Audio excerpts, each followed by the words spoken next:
ବଲାଙ୍ଗୀର ଲୋକନାଥ ଶିବ ମନ୍ଦିରରେ ଭକ୍ତଙ୍କ ଭିଡ଼। ବଲାଙ୍ଗୀର ସହରର ସର୍ବପୁରାତନ ଲୋକନାଥ ବାବା ଶିବ ମନ୍ଦିରରେ ଭକ୍ତଙ୍କ ପ୍ରବଳ ଭିଡ଼ ଲାଗି ରହିଛି, ଯାହାକି ମହାଶିବରାତ୍ରି ପାଇଁ ଚାଲିଛି ସ୍ୱତନ୍ତ୍ର ରୀତିନୀତିରେ ପୂଜାର୍ଚ୍ଚନା। ଉପବାସ ରଖି ଚାଲିଛି ପୂଜାପାଠ। ରାତିରେ ଉଠିବ ମହାଦୀପ, ଯାହାକି ବର୍ତ୍ତମାନ ଆମେ ଆପଣଙ୍କ ସାମ୍ନାରେ ରଖୁଛୁ ଯେ ବଲାଙ୍ଗୀର ସହରର ସର୍ବପୁରାତନ ଲୋକନାଥ ବାବା ଶିବ ମନ୍ଦିରରେ ଭକ୍ତଙ୍କ ଭିଡ଼ ଲାଗି ରହିଛି। ତ ଆସନ୍ତୁ କିଛି ଲୋକଙ୍କ ପ୍ରତିକ୍ରିୟା ଶୁଣିବା। आज पवित्र महाशिवरात्रि तो आम निर्जला उपवास रखिकी महाप्रभु श्री शिव को स्मरण करके पालन कर निजर मनस्कामना पूर्ण करने।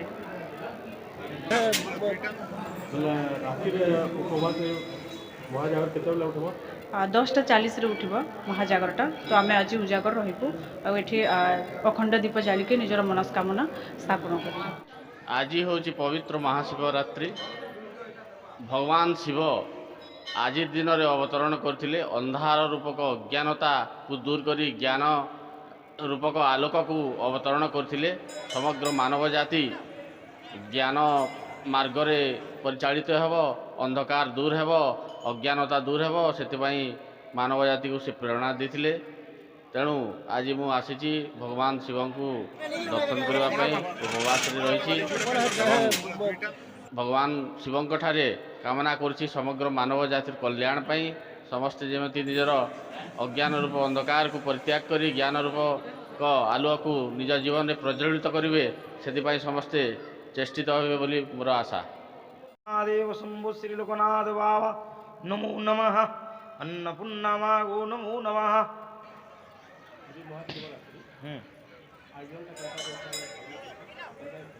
आज राति 3 बजे आम मंदिर खोलला परे नीतिकांति पूजा है भक्त मैंने आसुंच दर्शन करुछन।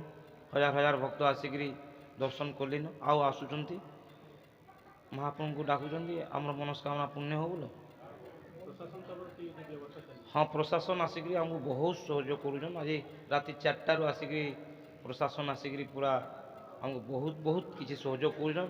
आमर कमिटी लोकनाथ मंदिर कमिटी भाई मैंने आसिक आमको भी सहयोग करुछन।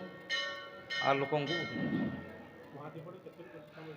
महादीप 9:10 रु पूजा आरंभ हो, राति 10:40 रु महादीप उठिब।